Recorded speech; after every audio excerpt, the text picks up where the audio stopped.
On vient d'apprendre que la fermeture du parc Funspot Atlanta est prévue pour le 2 août 2026. Pour rappel, ce parc est situé à Fayetteville, en Géorgie, et il est surtout connu pour abriter l'un des meilleurs coasters RMC au monde, Harry Force One. Avant toute chose, je voulais avoir une pensée pour toutes les équipes qui travaillent dans ce parc. Une fermeture d'entreprise, quelle qu'elle soit, n'est jamais une situation simple.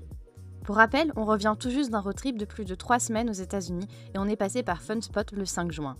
Je fais cette vidéo parce qu'après avoir appris cette fermeture, plusieurs choses qu'on a vécues sur place prennent aujourd'hui tout leur sens. Le jour de notre visite, le parc était littéralement vide. J'ai même tourné un live d'une heure à l'intérieur du parc et si on a croisé une dizaine de personnes, c'était déjà beaucoup.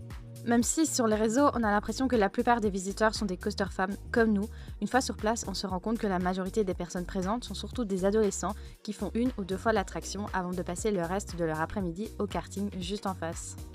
Harry Force One ne partait quasiment jamais avec plus de la moitié du train rempli, on a même pu faire plusieurs tours au premier rang comme au dernier, complètement seul dans le train.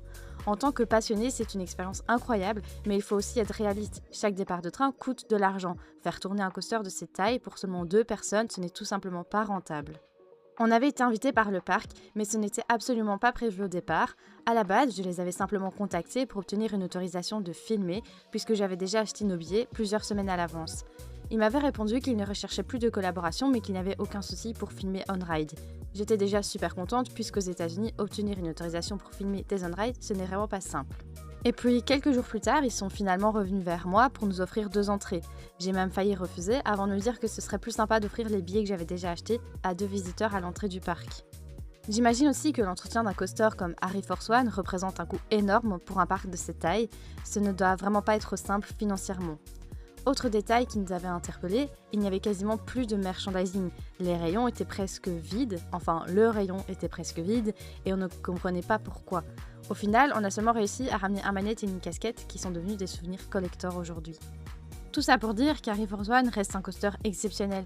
Pour moi, c'est mon 4e meilleur RMC derrière Steel Vengeance, Zadra et Wildcats Revenge. La grande question maintenant, c'est que va devenir Harry Force One? Est-ce qu'il sera tout simplement détruit? Est-ce qu'il sera démonté puis racheté par un autre parc aux États-Unis ou peut-être même en Europe? Pour l'instant, personne ne le sait. Une chose est sûre, cette histoire va être suivie de très près par de nombreux passionnés. Si je ne me trompe pas, c'est d'ailleurs la première fois qu'un coaster RMC aussi récent se retrouve dans une situation comme celle-ci. Ce serait quand même dommage de perdre un coaster de cette envergure. Il y a même un détail auquel j'ai repensé ce matin. Au départ, on avait presque décidé de ne pas visiter Funspot Atlanta.